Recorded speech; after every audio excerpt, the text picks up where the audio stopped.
Let's take a look by starting at the B62 and some of the great features that it has. We are going to keep the B64 there because I really feel that they are the perfect pair and the perfect combination if you're doing any type of garment sewing or construction, and maybe you're doing this as a small business. This is a great combination group of machines that you can pair together to make your sewing production a little bit faster and a little bit easier. But again, as we mentioned, these are both air threading machines. So what that means is that you can thread your machines in absolutely any order. So as we take a closer look at the B62, you're going to notice that there are a couple of features that are inside here, and it looks very neat and clean because you don't have all of those extra places for your threads to go when you're threading, because the machine is going to thread it for you. So let me start with that, because that is probably one of the best features, best things that you can have on your machines. So the first thing you'll always want to do is follow the thread path here at the top of your machine, and you'll notice that both of these machines are set up as a 4-thread, or they have 4 threads. They are going to do 2 completely different kinds of stitches. So don't confuse just because there are 2 machines that have 4 threads here. This one is going to be able to sew in the middle of your fabrics for hemming and if you're going to do any type of decorative work.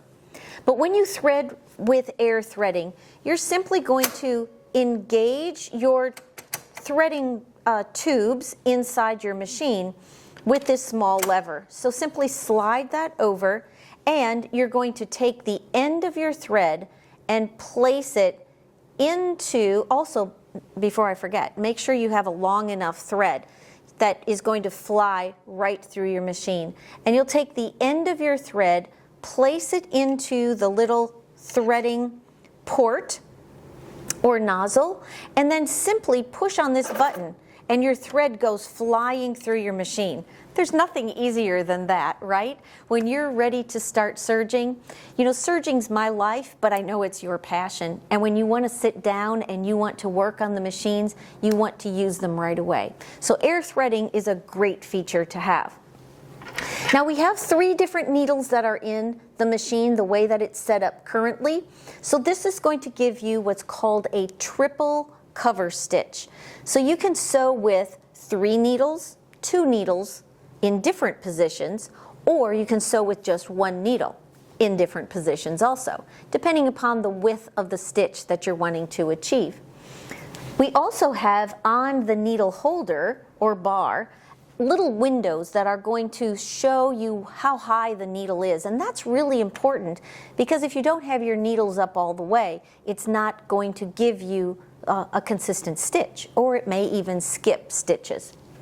So you also have an easy threading path, and you also have the presser foot pressure adjustment knob that's going to be on the left side of your machine.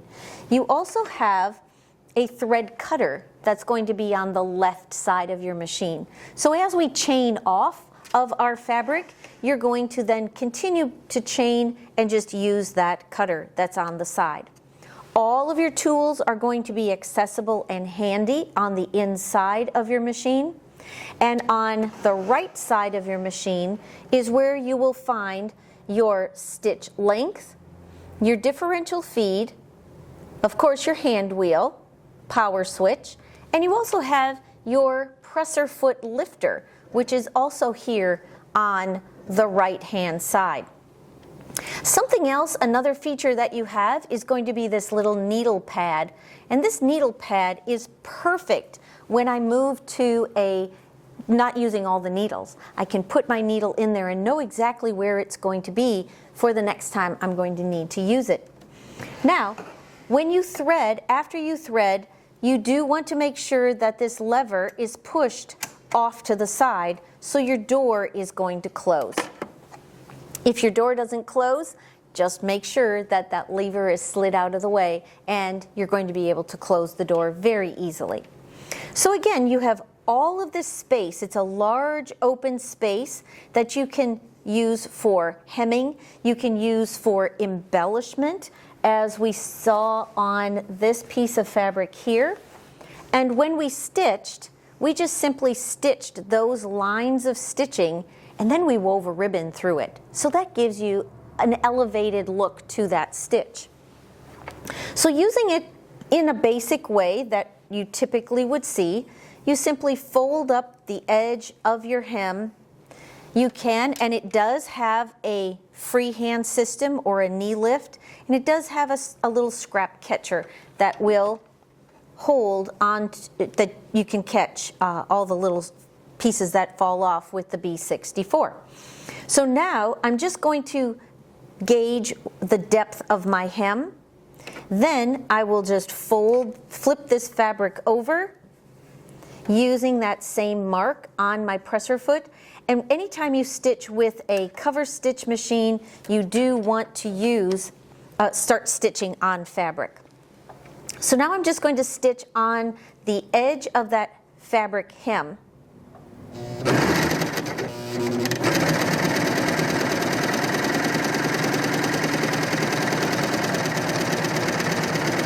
Okay, now with this particular stitch, this is a triple cover stitch. I would want to lock the stitch at the end, because if you stitch off, the threads may tangle inside. And as you're stitching, even if you're stitching around the edge of your, in a circle, you would want to lock those stitches. So you can simply use the lock stitch tool, or you can use the Allen wrench. Raise your needles out of the fabric, raise the presser foot, slide the stitches forward, and then using that thread cutter that's on the left-hand side of the machine, just simply cut the threads off, and that will then lock your stitches. You still need to just cut your looper thread.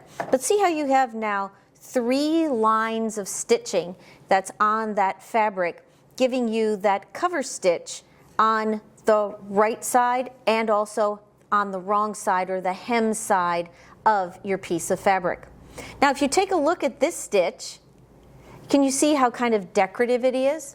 You could also stitch with the right side of your fabric facing down, and as you can see on my skirt here, I used that stitch as a decorative stitch on the seams of the fabric. So you can use this in multiple and different ways. If I'm going to remove one needle, I'm going to remove just that center needle. And I can use that needle pad to hold the needle in place. Remove the thread. And this time, as I stitch, I'm going to lengthen my stitch.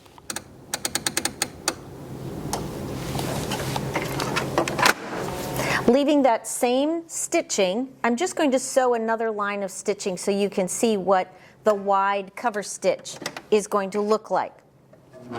Oops, wrong foot pedal.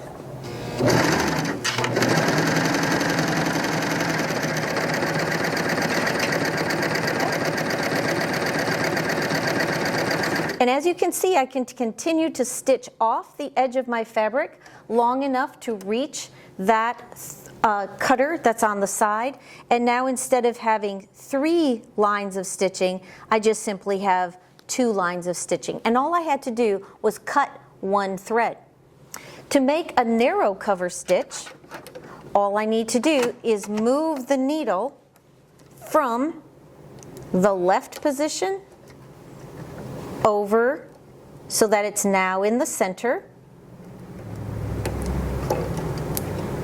Slide that needle up so I can see the top of it.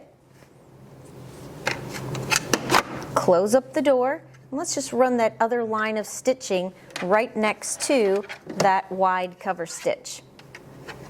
So I'm just going to slide that up underneath the foot and do another line of stitching.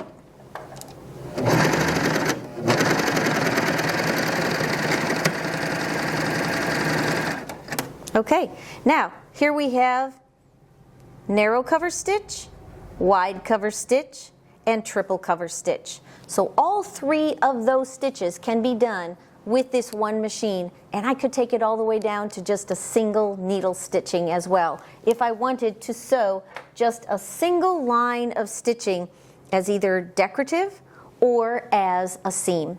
So, taking a look at the cover stitch, here's that straight line of chain stitching just by itself. So all of those features are built in on the B62 cover stitch machine.